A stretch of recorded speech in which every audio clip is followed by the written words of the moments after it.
and 314 for a shooting at Century Theaters. They're saying somebody's shooting in the auditorium. Roger, keep your fires west of the smoke. You're cleared hot. An officer hit. Send me the world. Don't go over that fence. Don't go over that fence. Grab the shotgun again. Welcome to Tactical Tangents.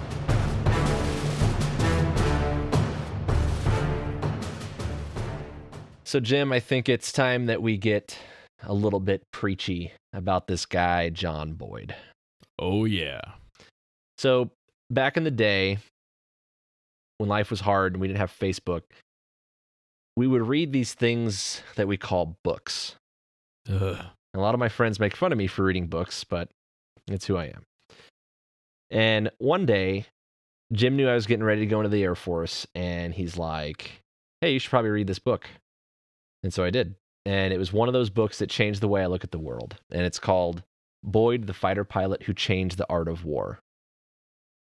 John Boyd, and we're going to get into him obviously here, but his life, and specifically the biography about him written by Robert Karam, has so many lessons tied into it that we can only scratch the surface in this episode. The biography is just kind of the 30,000 feet view of everything that he did, but I think it's a really well-rounded place to start. And reading that book, I learned, it was my first introduction to tactics, and Boyd kind of sums up his theory of learning and decision-making. He was the guy that wrote the OODA loop, if you've heard of the OODA loop. And that's a concept that tends to get kind of dumbed down when most people talk about it. OODA is one of the ways that we can describe the implicit filter that we use to problem solve and to learn and to make decisions. And we'll talk about that a whole bunch more as we go. I learned about air-to-air combat, which is just cool. I didn't know much about that stuff other than watching the movies. And what might surprise a lot of people is that even though Boyd was a fighter pilot, he also literally helped the U.S. Marines write their warfighting manual, which is pretty badass. MCDP-1. I had to read it in school. Yeah. Yep. It's pretty badass. So I learned about how to put your money where your mouth is and the importance of doing your homework. There were a lot of times throughout Boyd's career that he would run into these roadblocks, and he had to deal with, the power and the bureaucracy of the U.S. government, and he always kept fighting the good fight. And I thought that was a really cool storyline. And you can imagine the stakes for him were pretty high. If he wanted to continue to have a job and continue to advance in his job, he had to accept quite a bit of risk and obviously, navigate things carefully. And Jim will talk about that here in a minute. Yeah, and just on that, you got to understand that stakes mean different things to different people. There's the career stakes thing, but John Boyd had also been briefly in World War II. He'd fought in the Korean War in Mig Alley, and he also deployed for Vietnam. So he had a sense of stakes that a lot of staff weenies don't have. And I think that drove a lot of his, up and down, Yeah, and I think, I mean, certainly in law enforcement, we see that, the guys that very quickly advance in their careers and they're very kind of disconnected from the streets. But yeah, in terms of the stakes of his career, those were pretty high in terms of just advancement. And I think there's been a lot of times throughout my career, obviously in smaller scale, but very similar situations that could relate to the stories in this book about the things that Boyd had to deal with. And that's been true in any job that I've held, but especially in public safety, both as an EMT working on an ambulance and also as a police officer. And if you're coming from one of those backgrounds, I'm sure that it's no surprise to you. People never seem to disappoint us with how quickly they'll compromise themselves or their values to try to make a name for themselves or advance themselves. And kind of along those lines, I learned about principles. And, especially for Boyd, a lot of that was just doing the right thing. But it was also the way that he would take an abstract view of the problem and challenge assumptions to try to work his way through it. There were principles that he could apply about combat that you can apply to life or business or whatever that are the real deal. So, Jim, can you start us with the kind of the Reader's Digest on his life and his background? Yeah, and it's tough to give it in a little 30-second elevator spiel, but I'm going to do my best here. So, most people in the tactical community have heard of Boyd, or at least some of his ideas in passing, at least. You've probably seen it on a slide or something. So, if you're not familiar with who we're talking about, I want you to picture the movie Top Gun and the character Viper, the lead Top Gun instructor guy. In the real world, that was John Boyd back before the Vietnam War. And he was originally an F-86 pilot in the Korean War. That's kind of really where he got a start as an aviator. And then he was one of those guys who ran the Air Force Fighter Weapons School, the Air Force's kind of counterpart to the Navy's Top Gun, the better version. For a long time between Korea and Vietnam, that's what he did. So this dude was a serious fighter pilot, and more specifically, he was the guy who would train the trainers. He taught the guys who taught the other fighter pilots. The lead weapons instructors from around the Air Force would come and learn how to employ the airplane from him, and then take that back to their home squadrons and teach everybody else. And as he got deeper into it, he had to figure out the tactics themselves, and he had to figure out how to teach them. And he was an obsessive type character, and he'd get pretty heavy into the math and the physics and stuff that just bores the hell out of me. And the Air Force sent him to Georgia Tech to get a degree in engineering and thermodynamics so he could better understand how fighters trade off energy in a climb or a turn or accelerate or decelerate. And in fact, he got so smart on that, he came up with kind of the math that became the F-15, the F-16, and the F-22. And he used that same math to figure out the strengths and weaknesses of Soviet jets. He also came up with this concept, the one he's most famous for, called the OODA loop. Yeah, about the math thing, one of the things that in reading about Boyd that became pretty apparent was his ability to explain or articulate things that everyone else kind of knew implicitly, and put that into a way that was, he could translate to other people. So when Jim's talking about the math to figure out these trade-offs in speed and altitude and the pluses and minuses of these different planes, he was literally able to write an equation and draw on a piece of paper what made these things better or worse. And so it's pretty revolutionary in terms of air-to-air combat. Yeah, and up until then, it was what we call an Indian legend. Learn how to dogfight. You just had to kind of be around the old guys, and the old guys would be like, well, kid, you either have it or you don't, and follow me, and maybe someday you'll be as good as me. Yeah, it's like that in my world okay, still great. now. Yeah, and that irritated the hell out of him, and he wanted to come up with a better way. And so that was what he did. He wrote a manual, one of the first real tactics manuals, what in my world we call the 3-1 now. And so I brought up the OODA loop, and I want to stop right there and tell you this is one of the most popular but least understood ideas in the tactical world. Training in the military and law enforcement and civilian shooting is kind of a telephone game. One guy has an idea, and then it gets reinterpreted and retold over and over and over, and it gets kind of warped. The message gets lost. We've seen that with things like the 21-foot quote-unquote rule. We've seen it with On Killing and Dave Grossman, sheepdog stuff. The color codes. The color codes. I'm in condition magenta right now. So it's gotten warped. So even if you feel really comfortable with OODA loops, hang on with us because you might learn something here. So as he progressed in his career and his studies, he broadened out his approach from winning a dogfight out to winning a war.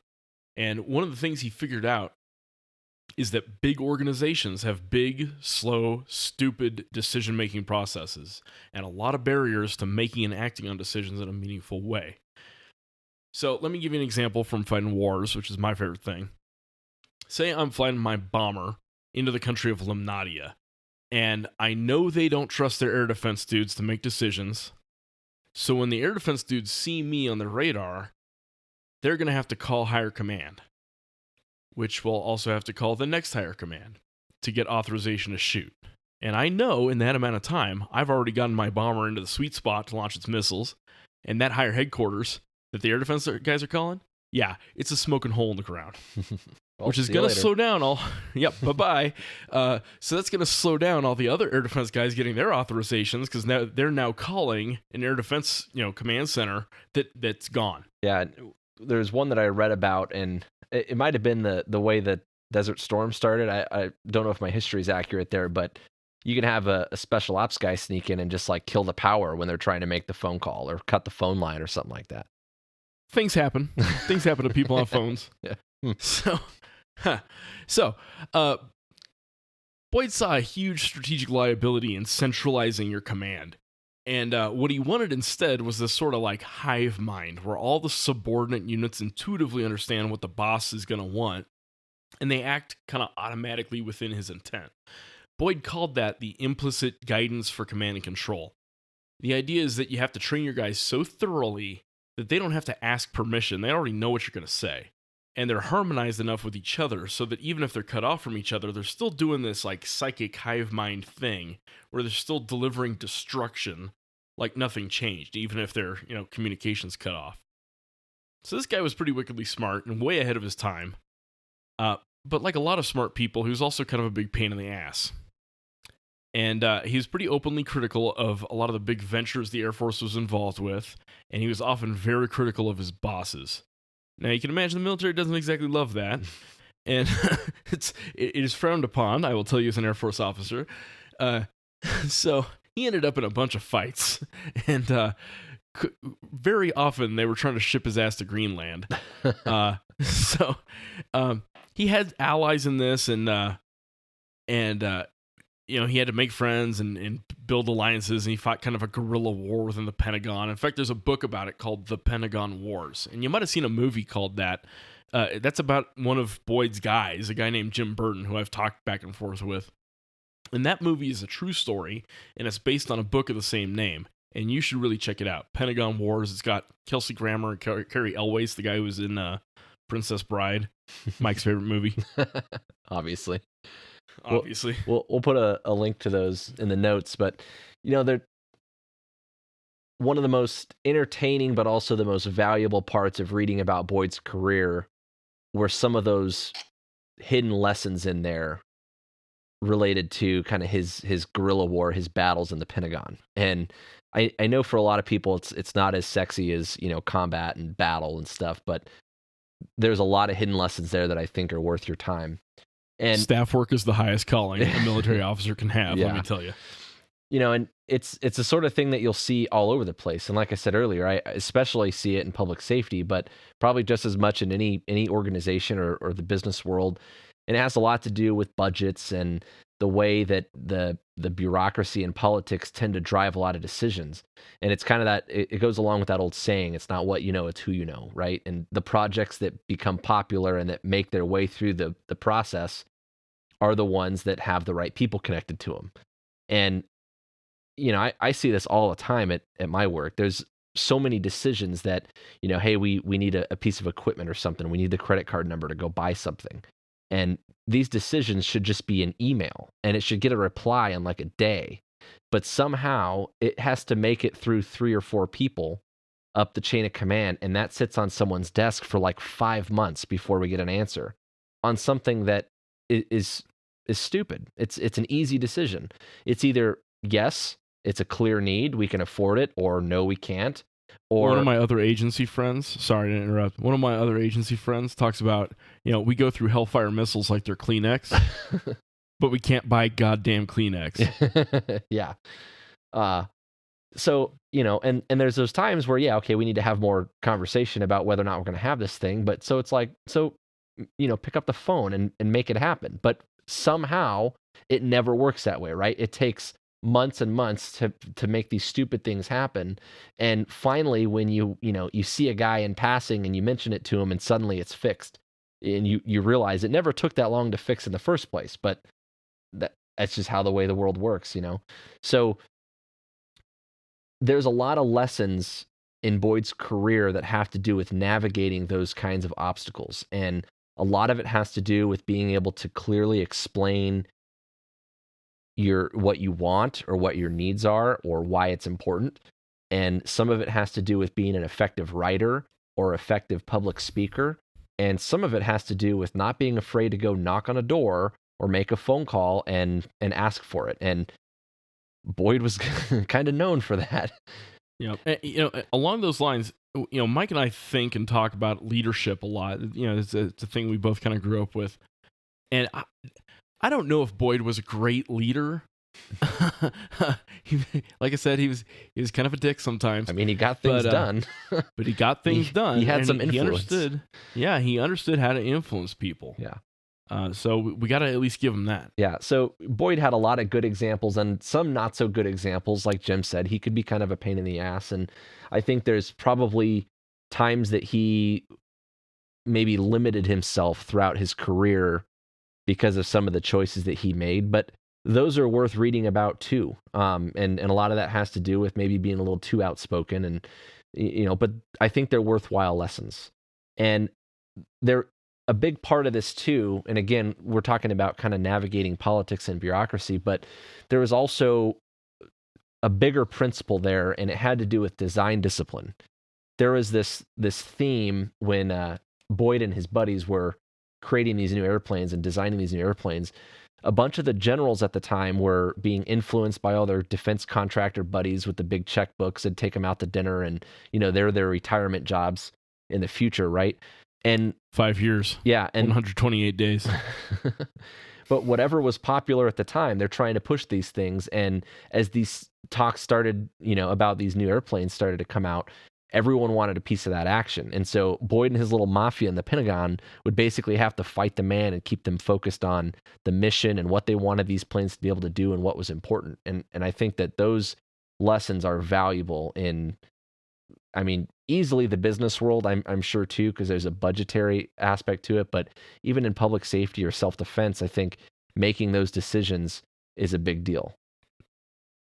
Yeah, and he had a lot of those fights, and over the course of those fights, he would typically, take his protégés and allies aside, and he'd give them a talk, and he was kind of famous for this talk, and this is a talk both Mike and I have kind of taken to heart, and it's why we do what we do, honestly. It was called the to be or to do speech, and he would take a dude aside, have lunch with them or whatever, and he'd say, you've got a promising career, and you're a smart guy, and soon you're going to have to make a decision about whether you want to be somebody important or whether you want to do something important. And both of those come with trade-offs. If you want to be somebody, sometimes you're going to have to just toe the party line. And if you want to do something important, sometimes you're going to have to fight the party line and you're going to pay the price for it.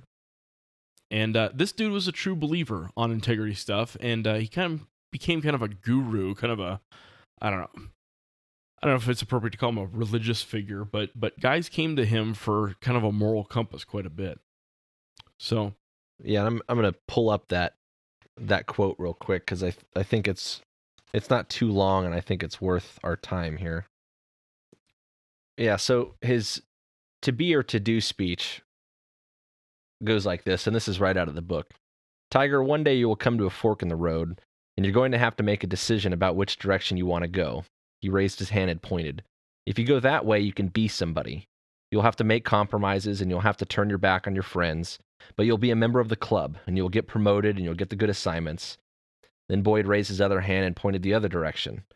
Or you could go that way, and you could do something for your country and for your Air Force and for yourself. If you decide you want to do something, you may not get promoted, and you may not get the good assignments, and you certainly will not be a favorite of your superiors, but you won't have to compromise yourself. You'll be true to your friends and to yourself, and your work might make a difference. He paused and stared into, and it's reading the name out of his, one of his guys, but he paused and stared into their eyes and their heart. To be somebody or to do something. In life, there is often a roll call. That's when you'll have to make a decision. To be or to do. Which way will you go? So the guy was pretty black and white, and so I want to pause kind of the squishy stuff and go back to the OODA loop, which was kind of the core concept of Boyd and kind of the key lesson that most people really need to take from him. So Boyd figured out that in any given fight, any fight, now whether we're talking about boxers or a tank battle or MMA or a dogfight between stealth fighters or nuclear war or prison rape, whatever, all parties involved are constantly cycling through this perception and decision cycle where they're observing what they can, processing it through their pre-existing orientation, making a decision about it, and then acting on it. So observe, orient, decide, act. Pretty simple, right? And it is simple. It's like E equals MC squared. Yeah, that's simple. I don't understand it, but it's simple, right? So it's like relativity. You probably don't understand it. I've studied it since college. I wrote my master's thesis about it, and I sure as hell don't. On relativity? No. Oh. OODA. I'm not a physicist. So let me break it down for you. Observe. Observe is all the ways you can sense or detect. In simple terms, think of it like, 5 senses: touch, feel, smell, especially smell. But there's also this tech angle to it. It includes sensors like night vision and radar, alarm indicators, surveillance cameras. It's anything you can use to sense or detect. And then orient is the cognitive lens through which you filter and process all that stuff you're observing. It's the sum of all the things that makes you, you. Your genetics, your cultural biases, your upbringing, your training, your recent experiences, your memories. Orient's the most important component of all of this because it drives and constrains all the other components. In fact, it's not wrong to say that it isn't really OODA. It's orientation drives, observe, decision, and action, right? And another way to think about it is think about like a computer, right? Computer's got inputs. It's got keyboards and mice and modems that push information into the computer. But that's only as good as the software that is telling the computer that it's a computer. And then it's got outputs like a printer or screen, monitor, whatever. And I think this is one of the big hangups when people talk about OODA loop is they look at it like a list, OODA. And so they think that orient is a step in the process. And it, in a way, it kind of is, but it's more the filter, right? So your orientation drives not only what you see, but where you look. And it figures out what information you keep and what information you throw away, right? So the ways that we observe the world can be shaped by what we know to be more or less important. And that's kind of a product of training and all those other things that Jim's talking about. But your orientation isn't so much, a step in the process. Think of it like everyone's got a different prescription to their glasses, right? And so the way that you're looking through the world is through your own prescription. Well, if I'm working in a team or from a strategic level, I want our prescriptions to be mostly the same, so we're all kind of seeing 20/20, if that makes sense. But they're always going to be a little bit different. That's kind of the orientation angle here. Yep. So let me give you an example. Mike, what do you do at a green light? Go. You go. What do you do at a red light? Turn on the lights. And sirens. Yeah, nice. It's a little cop joke. So, how do you know green means go and red means stop? How do you even know to look up at the stoplight? Would it screw you up if suddenly you're in a country where red meant go and green meant stop? Would it screw you up if red and green lights were upside down or transmitted to your dashboard, somewhere instead of over the intersection? It probably would. You probably would just out of habit look up, even if you knew better, even if cognitively you understood that, the green light's going to be displayed in your dashboard. Yeah. And that's orientation right there. Yeah, it's kind of the difference between doing it consciously and subconsciously, right? And it brings up a good point, not only about orientation, but also the training angle here. And I think that there's OODA loop is it's not easy to apply, but OODA loop is something that I think we spend a lot of time programming into ourselves about how we're going to win the fight that we're in. But I think we also have to think about it in terms of training because we're shaping orientation, right? Oh, yeah. And it's something that I talk about when I teach new police recruits. And the example that I use is when you first learn how to drive a car, everything's very deliberate. You're doing everything on purpose. So you sit down in the seat, you kind of shimmy yourself in and buckle your seatbelt. You check your mirrors. I fix my makeup. Yeah, fix your makeup, put on your lipstick. You check your mirrors, you put the key in, you kind of take a breath and you're like, okay, I'm good. And hopefully all these good habits that you're creating early on are going to stick, right? But as time goes on, right, you had some of those good habits that stuck around, and now you're also like eating Chipotle and, texting and responding to emails and Facebook or whatever. And to some degree, you can still automatically process a lot of that stuff, like the red light, green light thing, right? Or if you're driving a route that you drive every day, coming home from work or school or something like that, you can do a lot of that stuff without a lot of conscious thought. So imagine the role that those habits through training, either good or bad, play in creating whatever your orientation is, and how complacency based on your experience of either, mostly positive outcomes, right? All throughout your career, you've done things X, Y, and Z away, and you've never had any problems. So clearly those things were okay to do, right? Those are the ways that your orientation can kind of shape over time. And it kind of speaks to the implicit nature of our decision making, that implicit guidance and control that Jim's talking about. So through training, I learned things like if my gun goes click, right, then I go tap and rack. That's just an intuitive thing. I can process that automatically because I've done it 1,000 times. There's not much deliberation that happens in that moment, right? I understand that problem. That observation turns into an action almost immediately. And so that's something that we have to embrace in this, is that orientation is something that we can shape and change, and that can either happen on purpose because of something that we do deliberately, or it could happen subconsciously just through something that we're not thinking about. There's another example. I've always been a night shift guy, right? And every once in a while, I'll go in and I'll work during the day, and on like an overtime deployment, or I'll have to go in early because I have to be somewhere the next day or something like that. And if I go into a station, I'm pulling out of the station, I'll turn on my headlights. And it even happens now when I leave my driveway during the day, I'll reach up for my headlights to turn them on, because when I'm driving that car, I'm always using my headlights. If I get out on a traffic stop, I always pull out my flashlight because I know I'm always going to need it. So if I get out during the day, I kind of reach for it, and it's halfway out of my belt, and then I kind of laugh at myself and put it away, right? But those things happen completely implicitly because of the number of times that I've done it. I didn't train myself to reach for my flashlight every time I got out of my car on purpose. That's just something that's happened over time, right? Yep. And something to think about for our concealed carriers, kind of a classic example of OODA and the OO steps is, most people feel like you need to watch someone's eyes. Just intuitively, like your eyes are the window to your soul, and you can gauge someone's intentions by looking at their eyes, and you kind of tell what they're up to. Well, it takes training to understand that eyes cannot hurt you. Mm-hmm. Someone can be smiling and waving at you and still clicking off their IED or shooting you, because what's in their hands is what matters. And this is a thing cops get taught a lot, but I've never seen it taught to concealed carriers, right? That you got to look at hands, because hands are what's going to hurt you. Yep. So, classic example.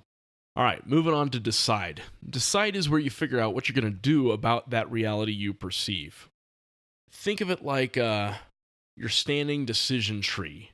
So, if-then. If he aims a gun at me, what are my options? Well, I can shoot him. I can tell him, drop the gun. I can run, or I can drop to the ground. So, multiple choice test. I can do A, B, C, or D. Well, your orientation drives which one you're already kind of leaning to. A lot of people I know with all the bumper stickers on the back of their cars are like, shoot him. Okay, well, sometimes that is the right answer. It's not always the right answer. Sometimes, depending on, the context, one of my favorite Mike-isms is the totality of the circumstances. Sometimes I need... It's not even a Mike-ism. Yeah. I can't take credit for that one.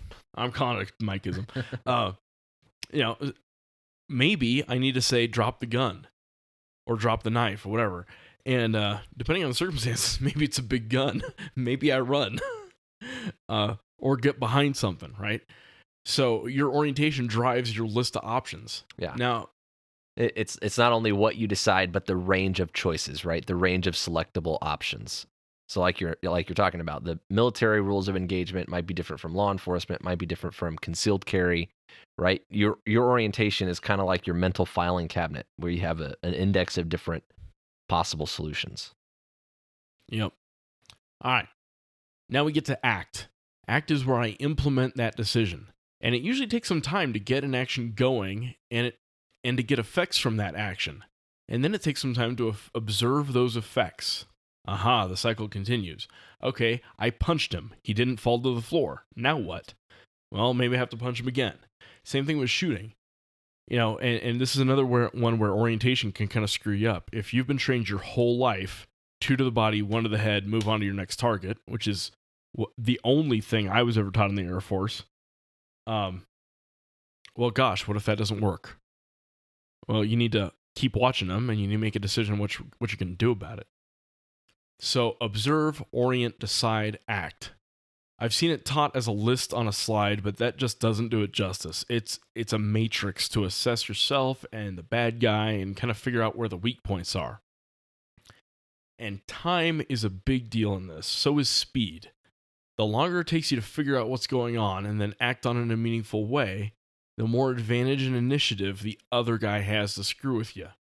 So it isn't usually the speed that you're moving, so much as it's the speed at which you're changing reality on the other guy and the speed at which he's doing that to you. Now, one of the times that I did a big Boyd deep dive early on, one of the expressions that I saw about changing reality and coping with reality was getting stuck on D, right? So you want your enemy going, oh, right? And stuck on D, where that is kind of their deliberation decision-making, where they're trying to figure out what to do next. Before they can act on anything, they have to decide what to do about it. And so there's this kind of mental deliberation that happens where they're trying to figure out where you are in reality, where they are in reality, right? And that's kind of the speed thing that we're talking about in terms of keeping that cycle moving, is not getting stuck in that deliberation process.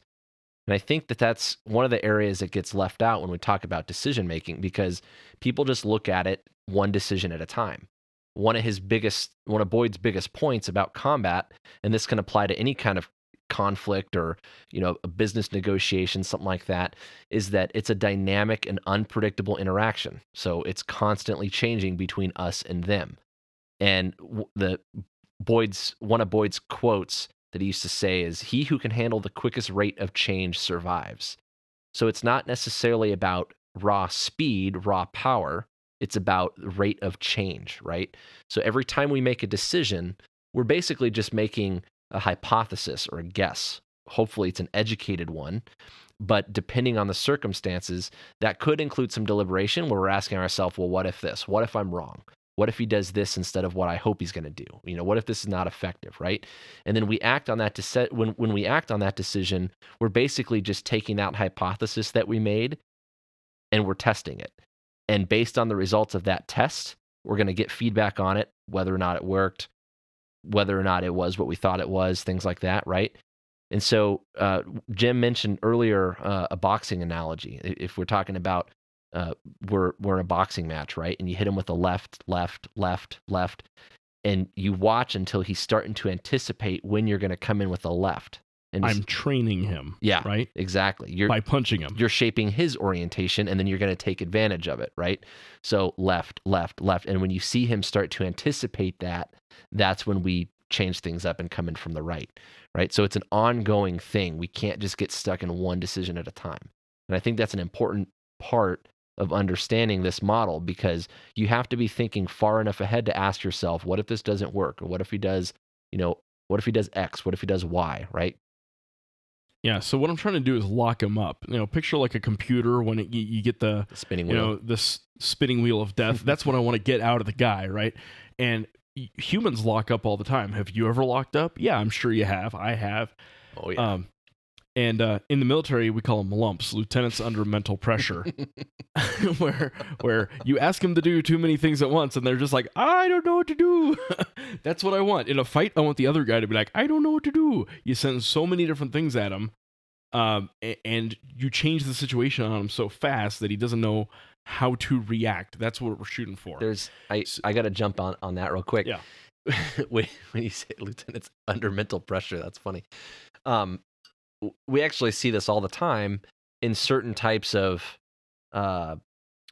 arrest encounters, especially ones that might be, how do I say, particularly overwhelming, where the guy just gets the deer in the headlights look. He gets completely caught off guard.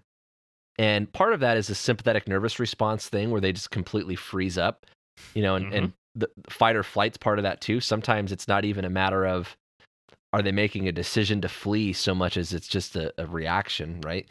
But you talk about getting inside someone's OODA loop, and it's the same thing. You completely just disrupt their ability to cope with what's happening in front of them, right? I see it all the time, and it's awesome. It's hilarious. And think of examples of inside somebody's OODA loop. Tasers will get inside somebody's OODA loop. One time I watched a knife fighting training thing about if you're mounted in a jiu-jitsu fight and the guy's about to beat your brains in and kill you, you should get your knife out and start filleting his arm. Because tell you what, if a guy's getting his arm filleted, the last thing he's thinking is, oh, I can transition to a beautiful arm bar. No, he's thinking, oh my God, I'm having my arm filleted. And nothing says inside your OODA loop like having your arm carved off. So, all right. So back on topic. You're always going through this cycle, and the other guys are always going through their cycles too. And here's where we get into some Sun Tzu shit. Master Sun always said, know yourself and know your enemy, and you will win 1,000 battles. I just want to know how often you practice that accent right there. My entire life. It's pretty sweet. Yeah. So what I say to Master Sun is, well, thanks, dude. That fortune cookie helps me 0 if I don't know what I'm supposed to figure out about myself or about my enemy. So this Boyd OODA thing gives us a starting point. It tells me I need to figure out what the bad guy can see.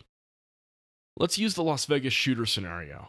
That guy had cameras mounted out in the hallway so he could see responders, but they couldn't see him. That's a problem. Big damn problem. What can I do about it? Do I shoot the cameras? Can I throw a smoke grenade down the hall? Tear gas so, his eyes are closed no matter where the cameras are? Maybe I kill the power. Maybe I jam the signal between the camera and the monitor. Okay, well, back to my own OODA loop. How do I even figure out he has cameras in the first place? Do I have time to fly a little drone down the hallway? Well, probably not, so I have to accept that there's some things I just won't be able to detect early.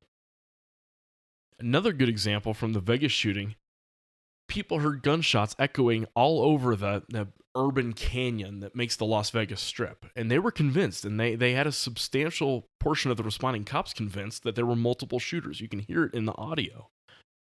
Combine that with injured people showing up at different properties as they were trying to scramble away from the concert, and you've got gunshots and wounded all over town. Now, I got to give serious credit to Las Vegas Metro PD and how they handled that fog and friction and focused on the poo, the point of origin, despite the flurry of other reports. That's technical military term right there. That's a true story. It's like stepping in gum. You stepped in the poo. Yep. So there's some gum on your shoe. Yep. So another example from the military world in the poo is the Taliban. They know our rules of engagement better than we do. And I know that for a fact because I know how bad most military guys know the ROEs. They know that if they're seen holding and firing a gun, we can kill them, right? So they'll do things like fire off a couple shots at our dudes, and then they'll toss their AK into the bushes, or they'll try to cover it with a blanket. You can't see me. Yeah, exactly. And literally, you'll see them like wander around, kick the dirt, whistle, and then we shoot them. So they're trying to screw with what we perceive because they know our decision algorithm, our decision tree already, right? So there's some basic ways I can use this, but the heart of it is that we have to know the orientation of the bad guy well enough to know how he is looking, where he is looking, and what he is looking for, and how he's going to interpret what he sees. So maybe I can blind him, maybe I can deceive him, maybe I can overload him. And that's what we're going for with like the phrase inside their OODA loop. There's a less violent example of this. No, it's cool because I think we all talk a good game about how the OODA loop is this powerful thing and how, we can apply it to the business world and to negotiations and all this stuff. And I think for a lot of people, it's hard to draw those parallels. And there, out of one of his Pentagon Wars, there's a good example of this out of the book. And I think it's a good way of illustrating what we mean when we say stuff like that. So when they were designing the F-16, and the F-16 came right after the F-15, right? They were trying to design a new lightweight fighter. It was just an air air superiority thing, right? And Good enough. they designed the F-15, and then they wanted to strap on a bunch of stuff that wasn't really related to air superiority. They wanted to strap lapel cameras, whatever. Right. Yeah. They wanted to put, a nuclear bomb on it and stuff, and it was just kind of getting outside of the realm of what it was supposed to be.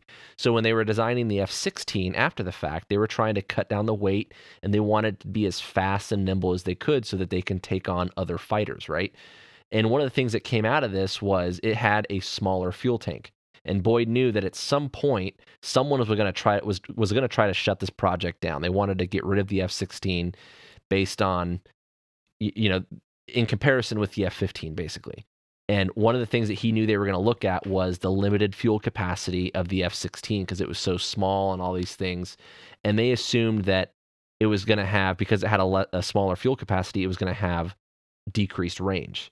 So he kind of purposely let them fall into that assumption, and he didn't give a whole lot of details on that so that they'd focus on that. And when they wanted to try to shut it down, he was able to just pop the switch on and be like, no, it's actually basically just like fuel economy. It's a smaller plane. It doesn't need as much gas, so it can actually get farther than the F-15 can, right? So that was kind of his opportunity to let them fall into that trap, because he knew what they were going to be looking at, and he knew that their understanding of that principle was going to be kind of shallow, and he used that to his advantage, right? It's little things like that I thought were kind of cool. Yeah, you can imagine they love falling into traps. That's how he made General. Oh, Yeah. Oh wait, yeah. Here's the thing. Yeah. So shift gears a little bit. We're going to talk about how I learned about Boyd, and one of the things I've found is that people learn Boyd in layers. And it usually starts out by hearing someone talk about him or seeing that OODA loop in a slide or some PowerPoint training event. Some people stumble across the biography, and that's a good start. But I think there's something to be learned about how we learn big ideas. And Mike and I talk a lot about how to teach, and we've found that most people want to be taught in chunks and checklists, especially most military and police. And you see it also in civilian tactical training. It lends itself well to that. There's a rote checklist for gun safety rules. There's a legal threshold in wherever you live for justified use of force.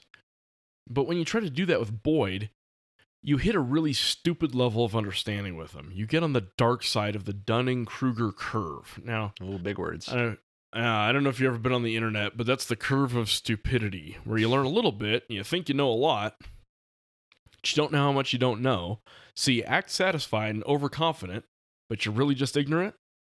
Yeah, that's as far as most people ever get with Boyd. And, they get OODA loop, and then they move on to more exciting stuff like shooting. Yeah, you talked about the legal threshold of using force, and you can read that on a piece of paper in a law book somewhere, and it seems pretty straightforward. But the reality is, all of the circumstances that go into that actually make, when they say case by case, it really is case by case, and that's where that phrase earlier we talked about, totality of the circumstances, comes in.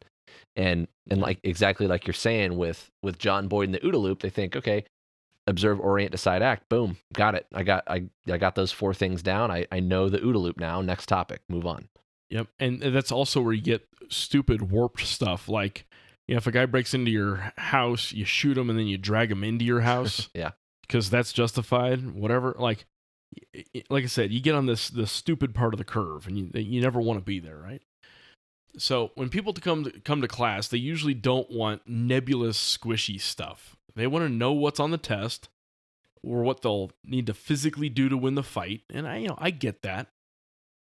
But sometimes you need to get to inspired learning, where the student gets a little bit obsessed with an idea and chases after it. That's the golden goal of instructors right there, right? I got that way about Boyd. I don't actually remember how I first heard about him. I know I was at the Air Force Academy, that was my college. I know I saw OODA loops in at least one or two of my textbooks for military strategy classes.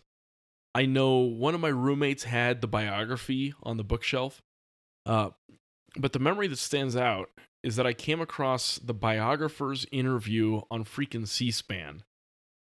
And I was like, I need to look at this. C-SPAN? Yeah, I'm a nerd. Get over it. People actually watch that? No, they don't. I do.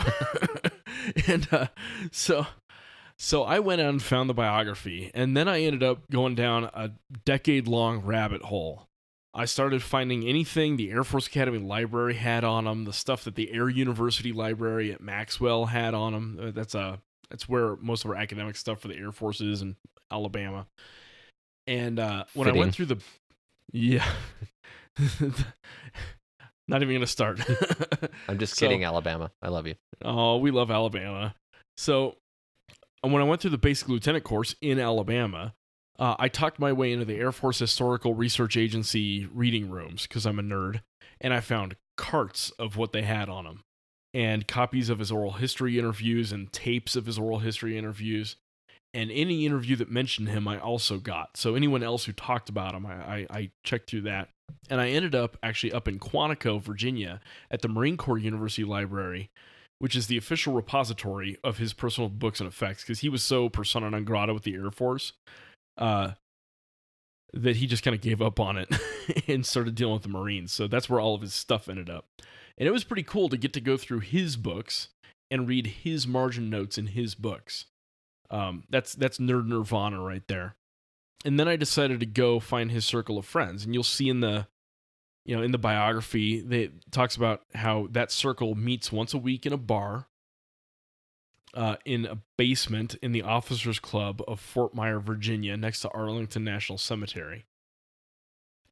There I met most of the men in Boyd's circle. I picked their brains. I asked their advice for what I should know as a young officer who took himself way too seriously. And one really cool thing was I got to meet Tom Christie, and the guy who kind of helped champion Boyd's ideas throughout the Pentagon. He was probably the guy who got the biography going. And he invited me to his office in the Pentagon. I got to spend an hour or two with him and his staff, and I just kind of picked their brains. So what you're saying is you're kind of a big deal. Did your dorm room smell of rich mahogany? It smelled of... I don't want to tell, we can leave tell that. you what my dorm room smelled like. Smelled like vomit and shame. But... and your mom, of course. Oh, well played. So, thank you. No, but, I was obsessive, and I went and got as much as I could out of this experience, And when it came time to do my master's in military operations, writing on Boyd was kind of an obvious answer because I already did my homework on him. And I had some depth and wanted to figure out how to apply his ideas to my world, Air Force Special Operations. So I did my thesis on picking the next generation of Air Force gunships and surveillance planes based on his work. And there are a lot of different ways the military picks hardware, right? We have to worry about money, of course. We have to worry about timeline. It takes a while to get technology fielded. And we have to worry about effectiveness. Does it actually work? And so that was my focus, was the effectiveness side of it. And it was equal parts frustrating and exciting. I loved getting to apply these big ideas that I'd always studied to my world, but it sucked having to do it under this very rigid framework of a thesis for the Air Force. And I also had to write it at the fully releasable level. And you can imagine there are some things of future gunships and surveillance technology for special ops that maybe we don't want to put releasable. There are rules. But it made me a better writer. It made me a better thinker. It is G14 classified. So I share that here because I think my journey with Boyd and my passion for Boyd helped get other people spun up about him. And we're trying to inspire other people to get that spun up, Yeah, that's kind of one of the big themes that just kind of came to me when you're talking about this and about teaching and being an instructor and learning. And you kind of touched on this, but in most communities, the way you become an instructor is by satisfying a checklist, right? You meet the set of requirements, you take a course, You pass a test, someone watches you teach it. You've been doing it for, X number of time, whatever the minimum requirements are, and then boom, you're an instructor, right? It's a very regimented syllabus, and all the hours are accounted for. And, for the most part, I think that works okay. I mean, you have to have some structure to it. I get that. And I think by and large, you get people who are proficient and they have a good understanding, they're knowledgeable, they have the technical knowledge to figure out things like, oh, if you're shooting low, you're probably anticipating the shot, jerking the trigger, something like that, right? But that's different than someone who, on a subjective level, is actually a good teacher or a mentor, right? Someone who's just qualified as an instructor versus someone who's a good teacher. Those are different things. And I think one of the key differences is that if you just take a class and check the box, you probably lack some degree of insight. And it's only after you've chased those rabbits down a few holes that you really start to gain insight. And that's when you start to have those aha moments. And we call that growth, right? And that takes us beyond just basic proficiency. And it takes us beyond just being able to point out someone's errors. It gives us insight. And I think it's that insight and the intuition that comes from it that really builds our capacity to turn observations into actions and to make good decisions and create strong leaders. They have to be insightful. And I think that one of the ways that an organization can establish decentralized command and control, which is a thing that Boyd was huge on, is to find the right people to lead and to teach. And they have to be the people that have that spark and chase those rabbits and challenge the assumptions that come with whatever we've been doing all along, right? How many of us have ever heard, this is just how we've always done it, right? I think that's really important that we challenge that, and it unfortunately doesn't happen very often. So, all right, the final bit of Boydism that I want to throw at you guys before we let you go is that this entire project, Tactical Tangents, that Jim and I started, is obviously something we're pretty passionate about. And our goal here is to help you, our audience, become more insightful. That is our entire purpose in doing this project. It's a theme in this episode, but the greater project is about gaining insight. If you take a look at our logo, you'll see that we incorporated part of a quote. There was Boyd and the people that he worked closely with fought for things like design discipline when they were designing new airplanes. We talked about that a little bit ago, because there was always some engineer, defense contractor, or general who thought that the new gadgets and the latest and greatest toys or electronics were going to solve the next conflict with the push of a button. And they fought against that idea so hard that some people actually accused them of being against technology or anti-technology. And that wasn't the case at all. But the point was, throughout history, we've seen ill-equipped forces dominate the battlefield. Usually. Right. I mean, but the American Revolution was essentially fought by a bunch of farmers, right? And done correctly, that kind of guerrilla warfare or maneuver warfare or whatever, that has been pervasive throughout conflict. One of the big projects that Boyd did was went and studied war and conflict as early as it was ever recorded, right? So Boyd and his followers push this idea that human behavior is what steers the chain of events in a war or a conflict, and that technology should reinforce that behavior, not drive it. And he used to say that technology should serve the greater purpose.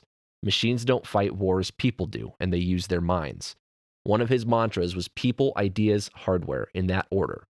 So the goal here is not to dismiss the value of gear and technology. It's to make sure that we have our priorities straight.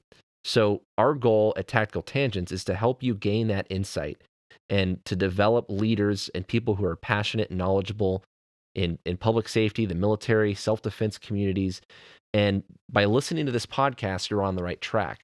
But if there's one lesson that you can ever take from us, please go pick up that book and read it. We'll put links to it in the show notes. I found it at the library at some point. If you can make it past the Claymores and the Attack Dogs, you can come steal it off my bookshelf. But I think it's that important. So please go out and find that book and learn something about Boyd, because I think those lessons can do us all a lot of good. Jim, you got anything else? Yeah. One of the things about Boyd is I think he would tell you, if he was still around, that most of his ideas were not new. what he did was he went out and read lots and lots and lots of books and studied lots and lots and lots of conflict, and he tried to condense it down into something even a stupid pilot could understand. And that was kind of the magic of Boyd, was his ability to synthesize stuff down to its core. And that's how he got to OODA loop. And he would credit people like Clausewitz or Sun Tzu and stuff like that. In a lot of the same way, that's kind of what Mike and I are trying to do here, is take big ideas like Boyd ideas and convert them into something that a 20-year-old or a 25-year-old or a 15-year-old even, who wants to go into the military or law enforcement or be a concealed carrier and win that fight in the parking lot at Walmart. Here's a clue: stay away from Walmart. Is to help them get that information and process it well and develop those insights and make good decisions quickly. And that's always what I'm pushing for in when I talk about ORM or CRM throughout the project. It's because those things help that OODA loop and help you win that fight. Yeah, that our goal is to make people faster, smarter, better, more efficient. And if you go on the internet and you search for survival, what's the first thing that you find? It's a kit, right? It's gear. It's this fancy new pistol or this fancy holster or this IFAK, tourniquets, and it's survival's not a kit. It's a mindset. And I think that gaining that insight and getting smarter is really what we got to focus on. So that's what we're trying to do. Yeah. So that's all we got for today. If you enjoyed this episode, please consider sharing it with your friends. Follow us on Facebook. Give us a shout out if you think we earned it. Leave us a review. And if you haven't done so already, consider subscribing to the podcast so you can get new episodes on the 1st and 15th. Think payday. This is a free service. There's a reason why it's free. We want to get good information out to people. And, we'll figure out the commercial side of it someday later. But in the meantime, take advantage of it and help your friends take advantage of it. That's all I got. Be safe.